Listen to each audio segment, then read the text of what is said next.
साथियों RPF constable exam के लिए जीके के ऐसे टॉप 100 क्वेश्चन साथियों आज के इस वीडियो में मैं आपको कराऊंगा जो आपको आपके एग्जाम में साथियों डायरेक्ट देखने को मिलेंगे। यानी कि अगर आप आरपीएफ कांस्टेबल की तैयारी कर रहे हैं और आपने ल्यूसेंट जीके पढ़ी है तो आप इन 100 सवालों को जरूर अटेम्प्ट कीजिएगा और देखिएगा इन 100 सवालों में से कितना स्कोर आपका रहता है, क्योंकि ये सारे के सारे 100 सवाल साथियों ल्यूसेंट के ही मैंने यहां पर लिए हैं। तो अगर आप मानते हैं कि आपकी जीके ठीक ठाक है तो इन 100 सवालों में साथियों मैं कहूंगा कि तकरीबन 25 सवाल आप बिल्कुल सही करने की कोशिश करिएगा। अगर आप 25 सवाल बिल्कुल सही कर देते हैं तो आपका एग्जाम साथियों आसानी से क्रैक हो सकता है। तो इस अचीवमेंट को पाने के लिए और अपने आरपीएफ कांस्टेबल एग्जाम को क्रैक करने के लिए इस वीडियो को शुरू से अंत तक आप लोग देखिएगा। 20 से 25 मिनट में आपके लूंगा और टॉप लेवल के 100 क्वेश्चंस आपको समर्पित कर दूंगा। तो पहला सवाल है करके पुष्पों का अध्ययन क्या कहलाया जाता है? तो भैया पुष्पों के अध्ययन को तो एंथोलॉजी कहा जाता है। क्या कहा जाता है? एंथोलॉजी कहा जाता है। उसके बाद देखिए अगला सवाल करके अकबरनामा की रचना किसके द्वारा की गई थी? तो अगर आपका जवाब साथियों अबुल फजल है तो मैं कहूंगा आपका जवाब बिल्कुल सही हो जाएगा। यानी कि अबुल फजल ने ही अकबरनामा की रचना की थी। मत्स्य महाजनपद की राजधानी कहां थी? तो साथियों विराटनगर में थी। कहां थी? विराटनगर में थी। उसके बाद देखिए करके पंजाब के राजा रणजीत सिंह की राजधानी कहां थी? तो पंजाब के राजा रणजीत सिंह की राजधानी लाहौर में थी। नंबर का सवाल कह रहे नर्मदा नदी का उद्गम स्थल कहां पर है? तो नर्मदा नदी का उद्गम स्थल अमरकंटक की चोटी पर है। राइट आंसर आपका ऑप्शन नंबर बी होगा। नेक्स्ट नंबर का सवाल कह रहे दक्षिण भारत की सबसे लंबी नदी कौन सी है? तो दक्षिण भारत की सबसे लंबी नदी अगर आपसे पूछी जाए तो गोदावरी नदी आपको बताना है। कौन सी नदी साथियों? गोदावरी नदी आपको बताना है। उसके बाद देखिए अगला सवाल कह रहे कर्म ही पूजा है, यह कथन किसका? यानी कि यह बात किसके द्वारा कही गई थी कि भैया कर्म ही को पूजा है? तो यह बात तो साथियों महात्मा गांधी जी ने कही थी कि कर्म ही पूजा है। नदी हिल्स किस शहर के पास बसा हुआ है? तो आपको याद रखना है मैसूर शहर के पास बसा हुआ है। उसके बाद देखिए करके कन्नड़ भाषा के आदि कवि कौन थे? तो कन्नड़ भाषा के आदि कवि का नाम क्या था साथियों? पंपा था। क्या था? पंपा था। उसके बाद देखिए गंग वंश की प्रथम राजधानी कहां थी? साथियों जो क्वेश्चंस मैं आपको करवा रहा हूं ये आपको बहुत तेजी से सही तैयार करते जाना है और ये जो क्वेश्चंस मैं आपको दिखा रहा हूं पढ़ा रहा हूं ये आपके मनोमस्तिष्क में कहीं ना कहीं स्टोर होते जा रहे हैं। बस आप अगर इस एग्जाम से जस्ट पहले भी वीडियो को देख रहे हैं तो शुरू से लेकर अंत तक इस वीडियो को देखिएगा। मैं कहूंगा साथियों आपको हार का सामना नहीं करना पड़ेगा, आप एग्जाम में साथियों जीतेंगे। ठीक है ना? तो गंग वंश की प्रथम राजधानी की अगर बात करें तो कोलार ही गंग वंश की प्रथम राजधानी थी। उसके बाद देखिए कि एक माइक्रोफैराड कितने फैराडे के बराबर होता है? तो 10 की घात साथियों यहां पर 10 की घात 6 यहां पर आ जाएगा। ठीक है, ये 10-6 लिखा हुआ नहीं, 10 की घात 6 यहां पर आना चाहिए। कौन सा गैस चूने के पानी को दूधिया कर देता है? तो मैं कहूंगा कार्बन डाइऑक्साइड की अगर बात करते हैं तो ये चूने के पानी को दूधिया कर देता है। उसके बाद देखिए नागार्जुन सागर परियोजना ये किस नदी पर है? तो ये किस नदी पर है साथियों? ये कृष्णा नदी पर है। किस नदी पर है? ये कृष्णा नदी पर है, नागा अर्जुन सागर बांध। चलिए उसके बाद देखिए अगला सवाल कह रहे राष्ट्रीय रासायनिक प्रयोगशाला ये कहां पर स्थित है? तो ये कहां पर स्थित है साथियों? ये पुणे में स्थित है। कहां पर? ये पुणे में स्थित है। अगला सवाल देखिए अरब सागर की रानी किसे कहा जाता है? तो अरब सागर की रानी कोचीन नगर को कहा जाता है, तिरुवनंतपुरम को कहा जाता है, मालाबार को कहा जाता है या कालीकट को कहा जाता है? तो आपको इतना ध्यान रखना है कि अरब सागर की रानी कोचीन नगर को कहा जाता है। मोटर कार का आविष्कार किसने किया था? तो मोटर कार का आविष्कार कार्ल बेंज ने किया था। किसने किया था साथियों? कार्ल बेंज ने ही मोटर कार का आविष्कार किया था। अब उसके बाद देखिए अगला सवाल करके सबसे दुर्लभ क्षार क्या है इसमें से बताइए? तो सबसे दुर्लभ क्षार इसमें से क्या है? मैं कहूंगा अमोनिया ही सबसे दुर्लभ क्षार है। ये आप लोग ध्यान रखेंगे। आंसर आपका ऑप्शन नंबर डी हो जाएगा, डी नहीं बल्कि ए हो जाएगा।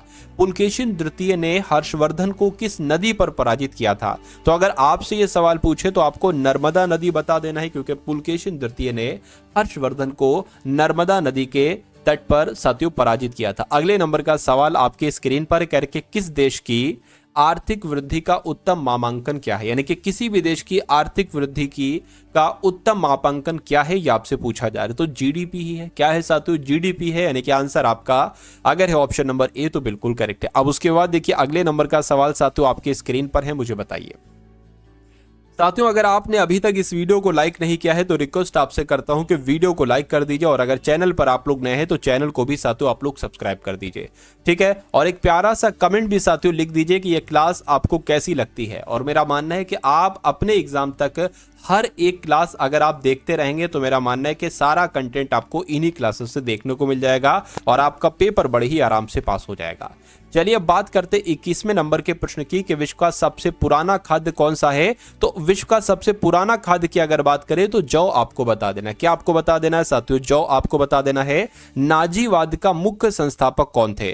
तो नाजीवाद के मुख्य संस्थापक कौन थे साथियों? एडोल्फ हिटलर थे। क्या नाजीवाद के मुख्य संस्थापक कौन थे? एडोल्फ हिटलर थे। उसके बाद देखिए पानी का अणु भार कितना होता है बताइए। तो पानी का अणु भार कितना होता है साथियों? 18 mu होता है, यह भी आपको मालूम होना चाहिए। उसके बाद देखिए सबसे बड़ा इलेक्ट्रोनेगेटिव तत्व कौन सा है बताइए। तो अगर यहां पर जवाब की बात करते हैं कि सही जवाब आपका क्या होगा, तो फ्लोरीन आपका सही जवाब हो जाएगा। उसके बाद देखिए करके मोमबत्ती की लौ का बाहरी भाग किसकी मौजूदगी के कारण नीला दिखाई देता है? तो किसकी मौजूदगी के कारण साथियों? नाइट्रोजन की मौजूदगी के कारण नीला दिखाई देता है। मोमबत्ती की लौ का बाहरी भाग नीला दिखाई देता है। उसके बाद देखिए पित्त का उत्सर्जन किसके द्वारा होता है? तो पित्त का उत्सर्जन की अगर बात करें तो ये तो साथियों यकृत के द्वारा होता है। किसके द्वारा साथियों? यकृत के द्वारा होता है, आपको याद रखना है। नेक्स्ट नंबर का सवाल आपकी स्क्रीन पर है, कह रहे जैन धर्म के संस्थापक किसे कहा जाता है? तो बाबा ऋषभदेव की अगर बात करते हैं तो ये जैन धर्म के संस्थापक है। लेकिन अगर वास्तविक संस्थापक की अगर बात करते हैं तो वास्तविक संस्थापक कौन है? महावीर स्वामी है। उसके बाद देखिए कह रहे संपूर्ण क्रांति का नारा किसने दिया था, मुझे बताइए। साथियों जीके के हर एक टॉपिक को यानी कि कवर किया गया, यानी कि जितने भी टॉपिक बनते हैं इंपॉर्टेंट वगैरह, ठीक है, उन सभी टॉपिक को साथियों, उन सभी इंपॉर्टेंट टॉपिक्स के जो इंपॉर्टेंट क्वेश्चंस बनते हैं उनको साथियों समाहित किया गया है आज के इस वीडियो में। इसलिए मैं कहूंगा आपको शुरू से अंत तक देखना है, क्योंकि अधूरा ज्ञान अगर आप लेकर जाएंगे तो अधूरा ज्ञान खतरनाक होता है, यह बात आपको भी मालूम है। चलिए तो संपूर्ण क्रांति का नारा तो जयप्रकाश नारायण के द्वारा दिया गया था। किसके द्वारा साथियों? जयप्रकाश नारायण के द्वारा ही संपूर्ण क्रांति का नारा दिया गया था। उसके बाद देखिए कह रहे कि जोग गरसोपा झरना ये किस राज्य में स्थित है? तो ये तो भाई साहब कर्नाटक में स्थित। देखिए फटाफट आपको बताना है, नैनो सेकंड में आपको आंसर देना। सवाल मैं आपके सामने रख देता हूं, फटाफट आपको आंसर देते रहना है। तो जोग गरसोपा झरना ये कर्नाटक में स्थित है। उसके बाद देखिए कि एफिल टावर कहां पर स्थित है? तो एफिल टावर तो साथियों फ्रांस में स्थित है। कहां पर है एफिल टावर? साथियों फ्रांस में स्थित है। उसके बाद देखिए अगला सवाल करके मलेशिया का राष्ट्रीय खेल क्या है? तो मलेशिया का राष्ट्रीय खेल की अगर बात करते हैं साथियों बैडमिंटन है। क्या है मलेशिया का राष्ट्रीय खेल? बैडमिंटन है। ये आपको यहां पर मालूम होना चाहिए। आंसर आपका ऑप्शन नंबर डी हो जाएगा। नेक्स्ट नंबर का सवाल है कहने के वेदों की रचना किस भाषा में की गई थी? तो वेदों की रचना की अगर बात करते हैं साथियों संस्कृत भाषा में की गई थी। ये आपको यहां पर मालूम होना चाहिए। आंसर आपका ऑप्शन नंबर डी हो जाएगा। उसके बाद देखिए अगला सवाल कहने के जलियांवाला बाग नरसंहार के विरोध में किसने केसर हिंद की उपाधि लौटा दी थी? तो किसने साथियों लौटा दी थी? महात्मा गांधी जी ने लौटा दी थी। यानी कि जलियांवाला बाग नरसंहार जब हुआ था तो इसके विरोध में महात्मा गांधी जी ने कौन सी उपाधि लौटाई थी? केसर हिंद की उपाधि लौटाई थी। उसके बाद देखिए साइमन कमीशन किसके शासनकाल में भारत आया था, मुझे बताइए। तो अगर आपके एग्जाम में सवाल पूछा जाए तो लॉर्ड इरविन आपको बता देना है कि साइमन कमीशन जब लॉर्ड इरविन का कार्यकाल चल रहा था ना, तब साइमन कमीशन भारत आया था। अगला सवाल देखिए किसके चारों और भूकंप की सबसे सक्रिय पेटी है? तो मैं कहूंगा प्रशांत महासागर यहां पर आपका बिल्कुल सही जवाब हो जाएगा। यानी कि प्रशांत महासागर के चारों ओर भूकंप की सक्रिय पेटियां हैं। उसके बाद देखिए चीन का मैनचेस्टर किसे कहा जाता है, बताइए। चीन के मैनचेस्टर की अगर बात करते हैं तो आपको भी मालूम होना चाहिए, शंघाई को ही साथियों क्या कहा जाता है? चीन का मैनचेस्टर कहा जाता है। उसके बाद देखिए मानचित्र में नदी को किस रंग से दिखाया जाता है? तो मानचित्र में नदी को साथियों नीले रंग से दिखाया जाता है। किस रंग से शो किया जाता है नदी को? साथियों नीले रंग से किया जाता है। अगला सवाल आपकी स्क्रीन पर है, कह रहे डोलेराइट किस प्रकार की चट्टान है? तो ये आग्नेय चट्टान होती है। कैसी चट्टान होती है साथियों? आग्नेय चट्टान होती है, ये आपको याद रखना है। अगला सवाल कह रहे धारवाड़ का पठार ये कहां पर है? केरल में, छत्तीसगढ़ में, कर्नाटक में या साथियों झारखंड में? आपको बताना है, बताइए। चलिए साथियों देखिए मैं कोशिश पूरी करता हूं कि आपको कम समय में ज्यादा से ज्यादा कंटेंट दे सकूं और साथियों सबसे बेस्ट कंटेंट दे सकूं, क्योंकि आप भी साथियों जानते हैं कि मैं वीडियो के बीच में और इधर उधर की बात नहीं करता, सिर्फ कंटेंट के अकॉर्डिंग साथियों बात करता हूं और कम से कम 25 मिनट के अंदर साथियों आपको ये 100 सवाल दे रहा हूं। और अगर और सारी क्लासेस की अगर बात करें तो ये 25-25, 30-30 सवाल में एक एक घंटा ले लेते हैं। तो मेरा मानना है कि समय आपके लिए ज्यादा जरूरी है। अगर आपको जहां पर जिस प्लेटफॉर्म पर कम समय में अच्छी चीज दी जा रही है, इंपॉर्टेंट क्वेश्चन दिए जा रहे हैं कम समय में, वहां से आप पढ़िए। ठीक है, चलिए टू द पॉइंट मैं आपको पढ़ाता हूं। अगला सवाल देखिए, धारवाड़ का पठार कहां पर है? तो ये कर्नाटक में। अगर आपसे एग्जाम में पूछा जाए कि भैया धारवाड़ का पठार कहां पर है, तो कर्नाटक आपको बतला देना है। राष्ट्रीय मानव संग्रहालय कहां पर स्थित है? तो ये साथियों मध्य प्रदेश के भोपाल में स्थित है राष्ट्रीय मानव संग्रहालय। ये भी इंपॉर्टेंट क्वेश्चन है। अगला देखिए, यानी कि राष्ट्रीय खेल दिवस कब मनाया जाता है, मुझे बताइए। चैनल को साथियों आप लोग सब्सक्राइब कर लीजिए। क्या कर लीजिए साथियों, आप लोग सब्सक्राइब कर लीजिए, क्योंकि ये चैनल आपकी लाइफ चेंज कर देगा, आपका सिलेक्शन दिलवा देगा। ठीक है ना। चलिए, तो राष्ट्रीय खेल दिवस की अगर बात करते कब मनाया जाता है? 29 अगस्त को मनाया जाता है। बिल्कुल साथियों, राष्ट्रीय खेल दिवस तो 29 अगस्त को ही मनाया जाता है। दो देशांतर के बीच कितने मिनट का अंतर होता है? तो दो देशांतर के बीच साथियों 4 मिनट का अंतर होता है। कितने मिनट का? 4 मिनट का। और ये कई बार सवाल आपसे पूछा जा चुका है। राष्ट्रीय मानचित्र संस्थान ये कहां पर स्थित है? दिल्ली में नहीं, मुंबई में नहीं, कोलकाता में। बिल्कुल साथियों, राष्ट्रीय मानचित्र संस्थान तो कोलकाता में ही स्थित है। ब्राजील के उष्ण आर्द्र वनों को क्या कहा जाता है? पंपास कहा जाता है, सेल्वास कहा जाता है, सवाना या विल्ड कहा जाता है? तो मैं कहूंगा ब्राजील के उष्ण आर्द्र वनों को साथियों सेल्वास कहा जाता है। ये आपका राइट आंसर हो जाएगा। अगला सवाल कह रहे ग्रीनलैंड द्वीप किस महासागर में स्थित है? तो ये तो हिंद महासागर में है नहीं, प्रशांत में भी नहीं है, और अटलांटिक महासागर में भी नहीं है, बल्कि ये आर्कटिक महासागर में। क्या जो ग्रीनलैंड द्वीप है ना, ये आर्कटिक महासागर में है। उसके बाद देखिए, सिमलीपाल अभ्यारण्य ये किस राज्य में है? तो ये किस राज्य में है? तो मैं कहूंगा ये तो ओडिशा में है। क्या सिमलीपाल अभ्यारण्य कहां पर है साथियों? ओडिशा में स्थित है। अगला देखिए, कह रहे कि हंडरू जलप्रपात किस नदी पर स्थित है, मुझे बताइए। तो स्वर्ण रेखा नदी पर, या दामोदर नदी, या सोन नदी, या महानदी? तो मैं कहूंगा स्वर्ण रेखा नदी, ये आपका राइट आंसर हो जाएगा। यानी कि हंडरू जलप्रपात स्वर्ण रेखा नदी पर ही है। गेटवे ऑफ इंडिया का निर्माण कब किया गया था? तो 1920 में तो नहीं, लेकिन हाँ 1911 में गेटवे ऑफ इंडिया का निर्माण किया गया था। ये आपको याद रखना है, आपके एग्जाम में पूछा जाएगा। उसके बाद देखिए, अभय घाट का संबंध किससे है? महात्मा गांधी जी से है, राजीव गांधी जी से है, इंदिरा गांधी जी से, या मोरारजी देसाई से? तो आपको यह ध्यान रखना है साथियों, समाधि स्थल है ये इनका, मोरारजी देसाई का अभय घाट। अगला देखिए, ग्रैमी पुरस्कार का संबंध किस क्षेत्र से, यानी कि किस क्षेत्र में दिया जाता है ये ग्रैमी पुरस्कार?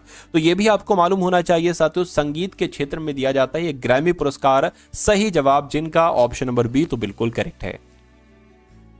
उसके बाद देखिए, बिहार विभूति के नाम से किसे जाना जाता है? तो आपको याद रखना है साथियों, डॉक्टर अनुग्रह नारायण सिंह इनका नाम है, और इनको बिहार विभूति कहा जाता है। क्या कहा जाता है साथियों? बिहार विभूति कहा जाता है। ये आप लोग याद रखेंगे। उसके बाद देखिए, अगले नंबर का सवाल है साथियों, 50 सवाल यहाँ पर हो चुके हैं। ठीक है, और 50 सवाल यहां पर आपके बाकी हैं, तो इन 50 सवालों को भी आपको देखना चाहिए।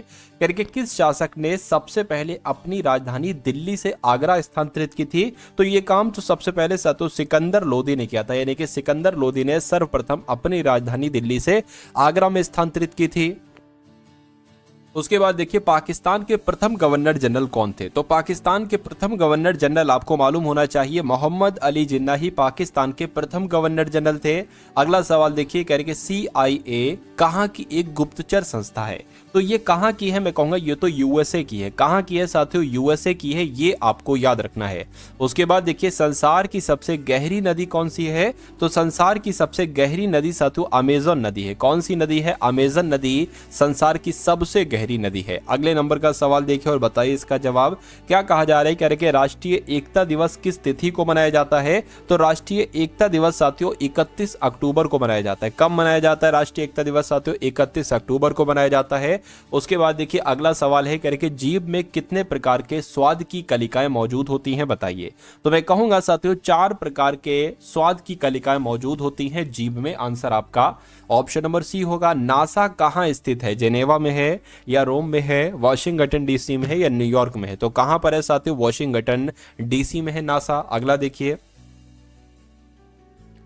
अगला सवाल आपकी स्क्रीन पर है, कह रहे कि शिमला समझौता किस वर्ष हुआ था?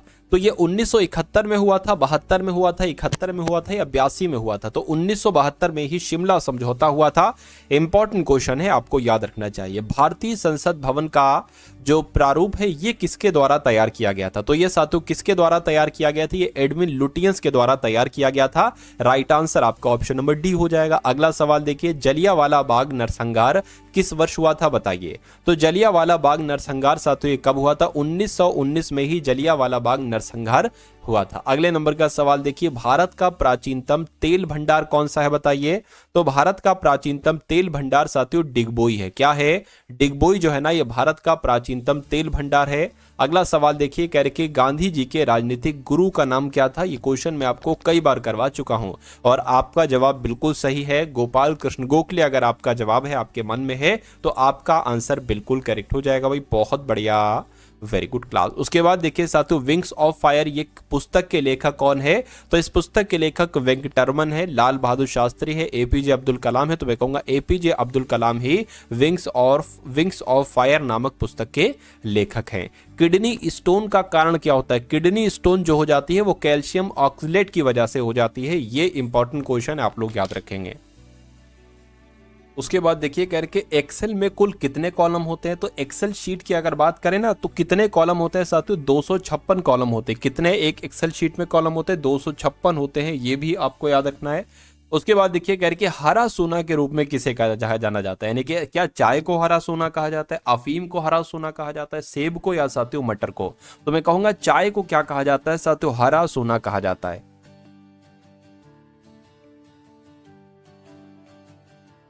उसके बाद देखिए, कह रहे कि एमएस ऑफिस क्या है? तो ये क्या एक ब्राउजर है या एक एप्लीकेशन सॉफ्टवेयर है, एक वेब पेज है, क्या है साथियों? ये तो एक एप्लीकेशन सॉफ्टवेयर है। जो एमएस ऑफिस है ना, ये एप्लीकेशन सॉफ्टवेयर है। उसके बाद देखिए, कह रहे कि कीमोथेरेपी किस बीमारी के इलाज के लिए प्रयोग की जाती है? तो कीमोथेरेपी की अगर बात करें तो ये तो कैंसर के इलाज के में इस्तेमाल की जाती है। कीमोथेरेपी जो होती है ये कैंसर बीमारी के इलाज के लिए प्रयोग की जाती है। उसके बाद देखिए, अगला सवाल कह रहे कि मानव का वैज्ञानिक नाम क्या है?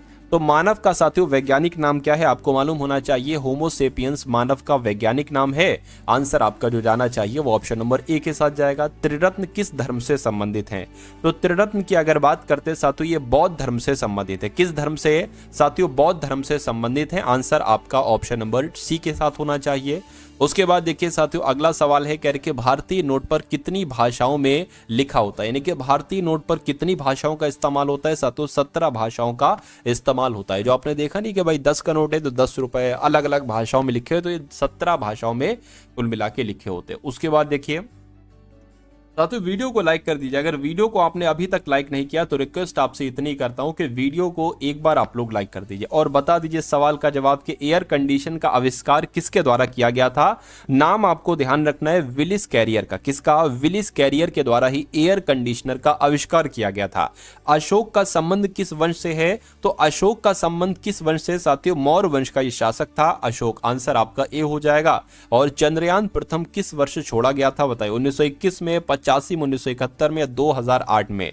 तो अगर आपका जवाब 2008 है तो मैं कहूंगा आपका जवाब बिल्कुल सही है, क्योंकि चंद्रयान प्रथम ये 2008 में ही छोड़ा गया था।